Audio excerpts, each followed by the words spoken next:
Muchas gracias. Muchas gracias por la invitación y muchas gracias por la presentación.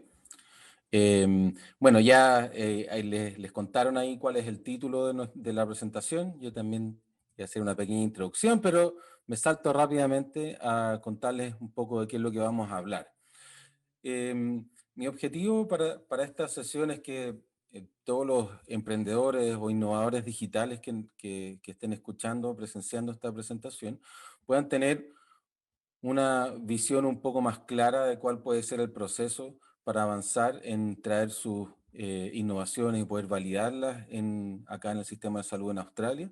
Y por otro lado, cómo poder demostrar cuál es la efectividad clínica de estas innovaciones digitales y poder establecer, ¿no es cierto?, la información fundamental para poder después conseguir que esto sea financiado por los pagadores, que pueda ser incorporado por los aseguradores. Escuchábamos recién en la charla, ¿no es cierto?, todo este avance de la genómica. Una de las preguntas importantes que se hacen los pagadores de salud en todos los países del mundo es si es que es costo efectivo financiar todo tipo de estudios. Algunas pruebas no genómicas se financian, otras todavía no, porque todavía no tenemos la evidencia disponible. En salud digital nosotros abogamos porque sea una situación más o menos similar. Por lo tanto, vamos a revisar el sistema de salud en Australia, entender un poco cuál es el ecosistema digital, la entidad que aprueba este tipo de sistema y qué es lo que ofrecemos nosotros como Universidad de Melbourne para la validación clínica de innovaciones digitales. Y vamos a partir por el sistema de salud. El sistema de salud es un sistema mixto, es un sistema con componentes públicos y privados, donde la gran mayoría de los hospitales, y sobre todo los hospitales más grandes y complejos, son del sistema público, pero también hay una red de hospitales privados.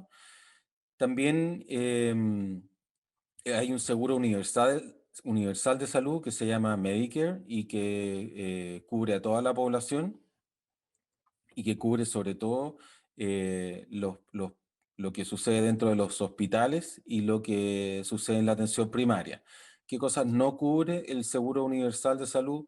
No tiene cobertura dental muy importante y tampoco tiene cobertura ambulatoria de especialistas en consultas privadas, por ejemplo. Si uno va al especialista y quiere ser atendido por Medicare, tiene que ir a todas las redes que están asociadas a los hospitales públicos. La atención primaria, que son toda la red de médicos familiares, como le llamamos en Chile, está financiada por el gobierno federal y los hospitales son financiados por los estados, ¿ya? Y tiene ahí algunos temas, ¿no es cierto?, de conectividad o integración de la información entre los distintos subsistemas. Y en cuanto al gasto en salud, es alrededor del 10% del Producto Interno Bruto. ¿Cómo se ve todo este tema del ecosistema digital? La atención primaria es más o menos un componente importante, ¿no es cierto?, del sistema de salud, y ellos utilizan registros clínicos electrónicos desde hace más de 2 décadas, diría yo. Em, Son sistemas que partieron como sistemas administrativos, ¿no es cierto?, para poder gestionar el registro de pacientes, el cobro de prestaciones, ¿no es cierto? Pero después han ido evolucionando, como ha ocurrido en casi todo el resto del mundo, hacia sistemas que integran aspectos clínicos y administrativos. Y hay varios proveedores locales principalmente, y yo diría que una tecnología relativamente antigua, y las aplicaciones son de escritorio, ¿ya? Lo cual muestra que, bueno, si bien fueron unos adoptadores, ¿no es cierto?, temprano de la tecnología, el cambio hacia tecnologías, ¿no es cierto?, y plataformas más modernas, ¿no es cierto?, basadas en la web y en la nube, ha ido lentamente avanzando. la mayor parte de los proveedores de registro clínico electrónico de atención primaria en Australia tienen versiones web, pero la adopción ha sido muy lenta, porque no hay mucho incentivo para poder hacerlo. Hoy día un general practitioner, un médico familiar, tiene que pagar más o menos entre 700 y $1000 por cada médico para utilizar la ficha clínica electrónica. Por lo tanto, y la mayoría de las clínicas o los centros de atención primaria son consultas particulares o personales de estos médicos. Por lo tanto, dentro de ese gran contexto de gestionar una consulta, estos $700 es un costo relativamente menor. Estos son los tres proveedores de registro clínico electrónico más importantes: SedMed, Medical Director y Best Practice. Y en la próxima diapositiva, a ver si es que logramos ver, es una captura de pantalla, es un sistema, ¿no es cierto?, relativamente sencillo, ¿no es cierto?, que es esta aplicación de escritorio. Este que le estoy mostrando es Medical Director. No, sí, Medical Director. Y la verdad es que no tiene mayor complejidad lo que los médicos hacen ahí. Eh, en cuanto a prescribir medicamentos, si ustedes se fijan, la mayor parte de estas prescripciones se hacen ¿no es cierto?, con un buscador. Ahí yo estoy buscando el clopidogrel y esto está integrado con una base de datos de medicamentos de Australia y me trae todas las presentaciones. Y tiene un poco ahí, si ustedes se ven un poco a la derecha, información con respecto a cuáles son la información, ¿no es cierto?, farmacológica de estos medicamentos. En cuanto a los hospitales, la implementación, antes de avanzar a los hospitales, contarles un poco. Hoy día, como muchos de estos centros de salud familiar tienen registros clínicos que se usan, están instalados localmente, como les digo, aplicaciones de escritorio, ha habido todo un desarrollo últimamente de otras empresas que agregan datos de distintas consultas, ¿no es cierto?, de medicina familiar para poder hacer algo de analítica, ¿no es cierto? Y eso sí hay un costo de entrada más o menos importante, porque tengo que ir e instalar una aplicación en cada uno de esos computadores de escritorio de los general practitioners para que pueda capturar localmente la información de la base de datos, que pueda anonimizarla y después distribuirla y enviarla a un servidor central que agrega toda esa información y puede generar los análisis y les devuelve información a los general practitioners con respecto a su desempeño, cómo lo están haciendo con sus pares, etcétera. Hay un par de empresas que hacen eso. Yo diría que hay un espacio enorme para poder mejorar lo que se está haciendo ahí, pero hay unas barreras de entrada más o menos importantes, porque las negociaciones y los contratos tienen que ser de clínica a clínica, consulta a consulta. Pasando ahora sí a los hospitales, la implementación ha sido progresiva y más relativamente reciente de registros clínicos electrónicos. Como por ejemplo este hospital así tan fantástico que yo les mostraba. Ups, no, me avancé rápido. Este hospital tan fantástico que yo les mostraba, ¿no es cierto? Ellos implementaron su registro clínico electrónico el año pasado, ¿ya? Antes de eso tenían sistemas, ¿no es cierto?, asociados como rayos, laboratorio, anatomía patológica, todo el sistema de gestión de pacientes, pero una ficha clínica electrónica propiamente tal no estaba disponible y ellos implementaron Epic finalmente en agosto del año pasado.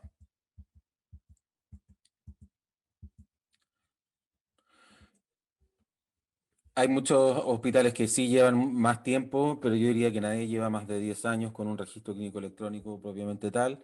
Y las aplicaciones más utilizadas acá son Cerner, yo diría que tiene una gran mayoría del mercado acá. Epic, que acaba de entrar con 4 hospitales el año pasado, uno de los que ya les mostré, y TrackCare tiene también otros, y hay otros proveedores, ¿no es cierto?, un poco más chicos. Junto con esto, también tenemos una entidad central que es este My Health Record, que es un repositorio personal de documentos clínicos, ¿ya? Esto partió hace ya varios años, pero tuvo una adopción, ¿no es cierto?, relativamente lenta, pero desde el 2019 se instaló como en modalidad opt-out, que significa que si yo tengo un contacto con con el sistema de salud, se me crea un registro en este My Health Record, pero yo puedo optar salirme si es que quisiera. Y eso, por supuesto, ¿no es cierto?, generó una masiva creación de registros personales el año 2019, y esto lo que hace es en una modalidad parecida a lo que ocurre en Uruguay, por ejemplo, que es el que recibe documentos CDA, ¿ya?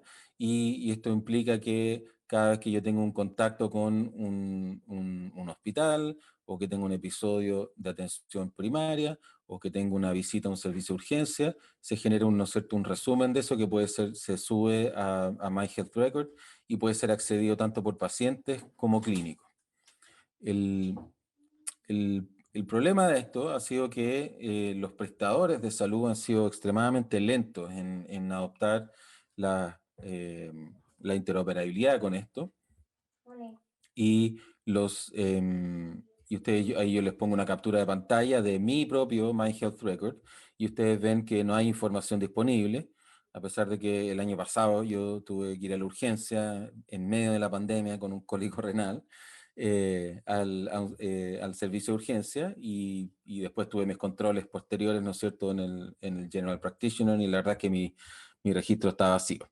¿Ya? Por lo tanto, ahí, si bien existe la tecnología, los incentivos y la posibilidad y la- lo- los modelos de negocio, ¿no es cierto?, necesarios para poder adoptar esto todavía no están todo lo maduros que uno quisiera. Finalmente existe una entidad técnica, ¿no es cierto?, que se llama the Australian Digital Health Agency, que es una entidad técnica dependiente del Ministerio de Salud. Tiene un presupuesto anual de 65 millones de dólares, ¿no es cierto?, de Estados Unidos, y es muy activo en la implementación de estándares. Administra la versión australiana de SNOMED-CT, y administran también el servidor terminológico de medicamentos, y junto con CSIRO, que es una entidad del gobierno federal que se dedica a hacer investigación aplicada, desarrollaron este servidor terminológico que se llama OntoServer, que es gratuito para uso dentro de Australia, y que permite, ¿no es cierto?, incorporar terminologías, ¿no es cierto?, estándares a los registros clínicos electrónicos y las distintas aplicaciones de salud. Si a ustedes les interesa, ¿no es cierto?, el desarrollo, el Australian Digital Health Agency tiene su página de GitHub bastante activo. Si ustedes se fijan, acá tienen 51 repositorios activos. Acá, cuando yo tomé esta captura de pantalla hace un par de días, ahí tiene el código para poder hacer integración con Fire, y el último upload que hicieron fue 7 horas antes de que yo hiciera la captura de pantalla. El siguiente, lo habían hecho 10 horas antes, así que es un equipo, de nuevo, muy activo, y este código está todo publicado y disponible en GitHub, así que si ustedes lo buscan, no van a tener ningún problema en poder acceder. Y OntoServer es un servidor, como les dije, un servidor terminológico desarrollado y mantenido por CSIRO. Es una licencia gratuita dentro de Australia, y está implementado sobre el estándar FHIR, que permite, ¿no es cierto?, intercambiar información de manera utilizando estándares, ¿no es cierto?, abiertos y conocidos. Así, comentario aparte, uno de los creadores del estándar FHIR, que es Graham Greene, él ha estado, ¿no es cierto?, activamente trabajando en la implementación de FHIR acá en Australia. Una de las paradojas, ¿no es cierto?, es que el gobierno de Estados Unidos ha sido mucho más activo en mandatar el uso de FHIR dentro de sus registros clínicos electrónicos, más que lo que ha sido acá el gobierno de Australia. Acá, por ejemplo, todas las instalaciones de Cerner o Epic tienen la disponibilidad de conectarse vía FHIR, pero hoy día hasta hoy ningún hospital en Australia lo está utilizando. Ahora la pregunta que ustedes probablemente se deben hacer es, bueno, ¿qué hago para poder traer mi innovación, traer mi emprendimiento y que pueda ser utilizado en Australia?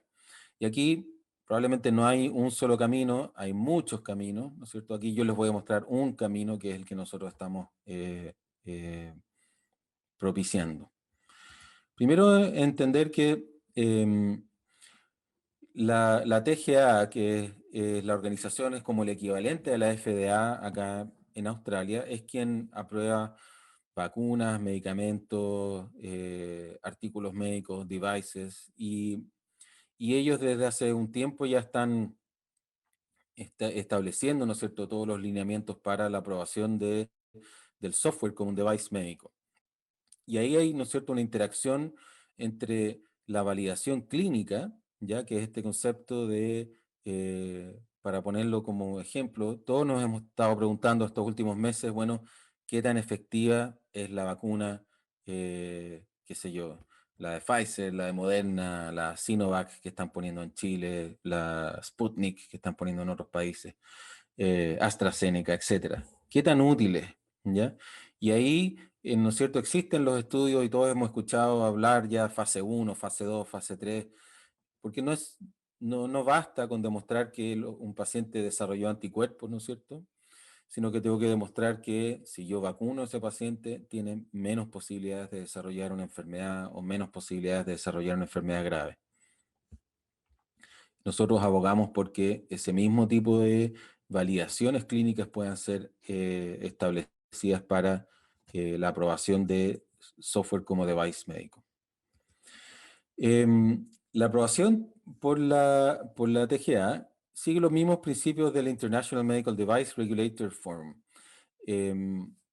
Si ustedes se fijan, estos son los mismos los mismos principios que ha adoptado la FDA y la Agencia Europea de Medicamentos.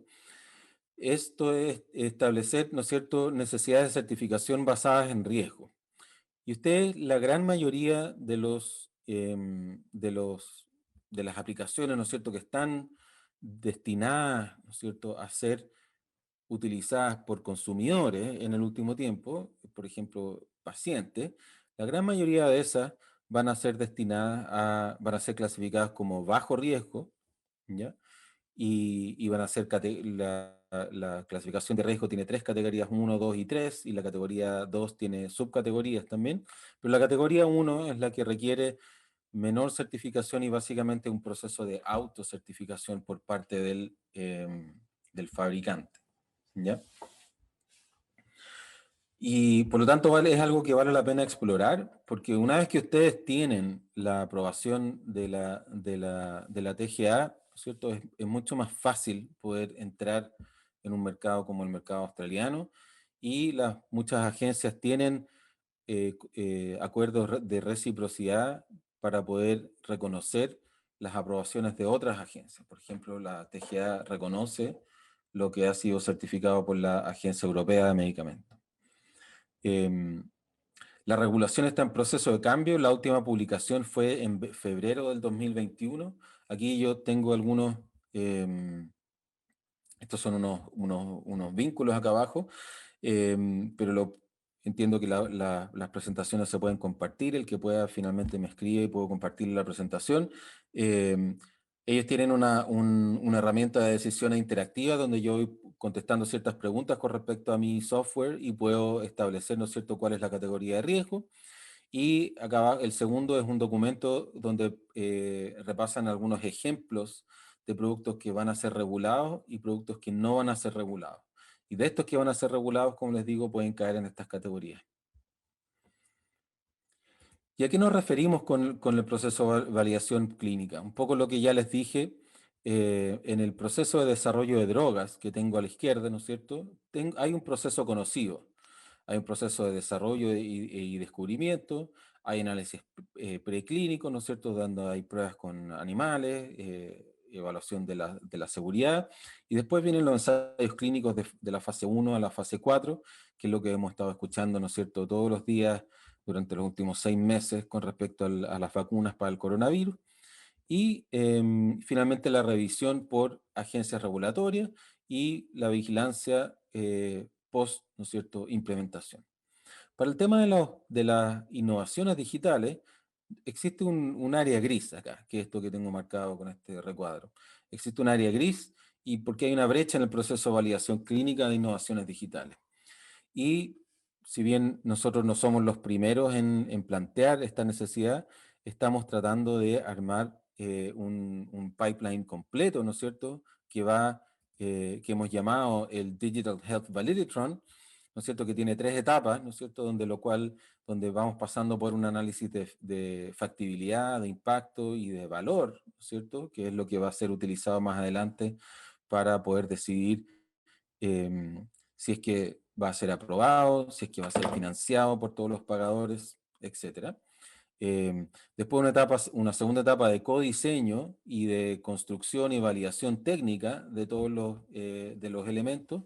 Y el codiseño, nosotros tenemos una red de pacientes y una red de médicos generales, médicos especialistas, a la cual podemos recurrir para diseñar o decidir cuál es el mejor momento en todo el proceso de atención de pacientes para poder implementar estas herramientas. Por ejemplo, si ustedes tienen una aplicación que va a ser utilizada por los pacientes, que sea para capturar imágenes y tomarse fotos de lunares que ellos sospechen que puedan ser malignos, esa, esa aplicación puede utilizarse en distintos momentos del proceso de atención de pacientes. Puede utilizarlo el paciente en su casa sin siquiera verse conectado con el sistema de salud todavía.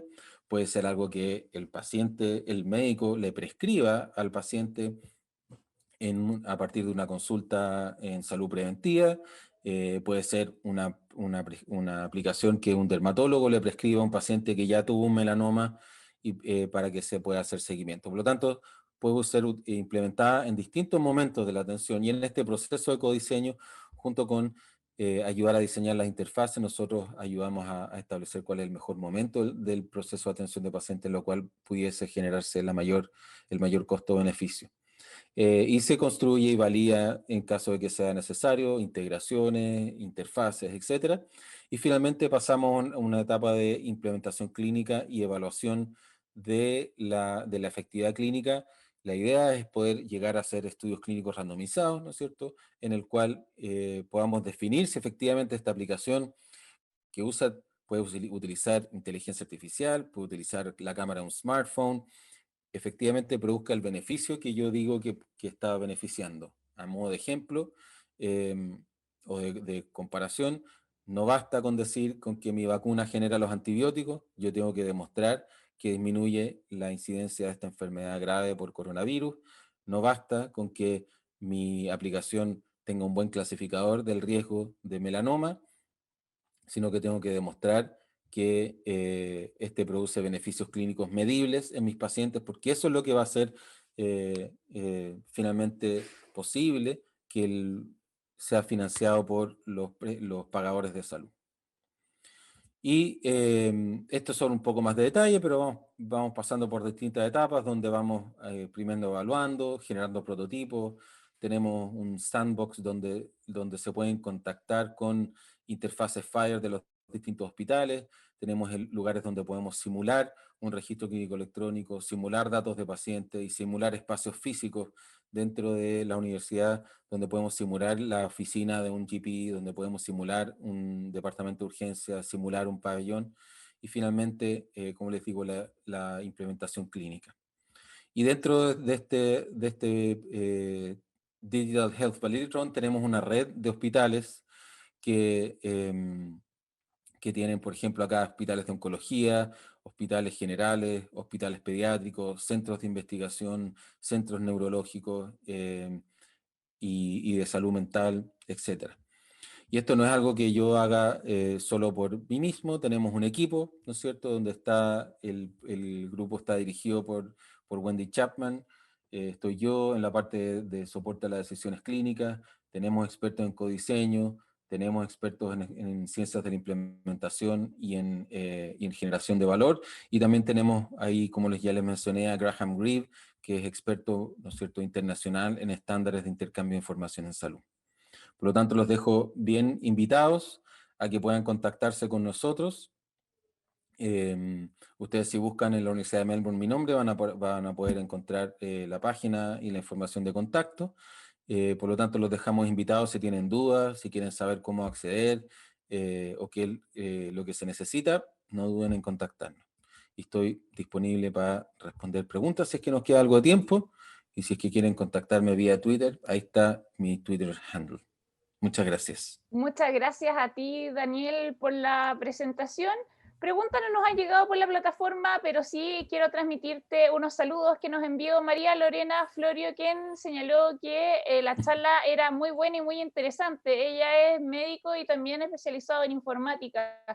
Y abordando un poquito, tomándome un poco de este saludo y de esta felicitación por la charla, me gustaría hacerte yo una pregunta. Respecto a todo este trabajo que tú señalabas de la importancia, digamos, de contar con estas herramientas, de saber cómo enfocarlas, ¿cuál sería tu análisis de los proyectos que has podido observar que han surgido en Chile en los últimos meses o en el último año? Mira, yo creo que nosotros en Chile tenemos un ecosistema bien activo. Yo ahí en mis diapositivas tenía ahí, yo fui parte del equipo fundador del SENS, ¿no es cierto? Y hemos trabajado con emprendedores, ¿no es cierto?, para poder capacitarlos en implementar estándares de intercambio de información e ir avanzando hacia madurar las innovaciones. Y yo creo que tenemos de todo, tenemos aplicaciones que están partiendo, tenemos innovaciones que ya tienen un camino bastante avanzado y tenemos aplicaciones que yo diría que están súper listas para empezar procesos de validación en ambientes clínicos, ¿no es cierto?, reales. Así que no me cabe duda de que hay ideas y emprendimientos disponibles en todo el proceso de validación. eh, y yo creo que no tenemos nada que envidiarle a lo que está sucediendo en otros lugares con respecto a la innovación digital en salud.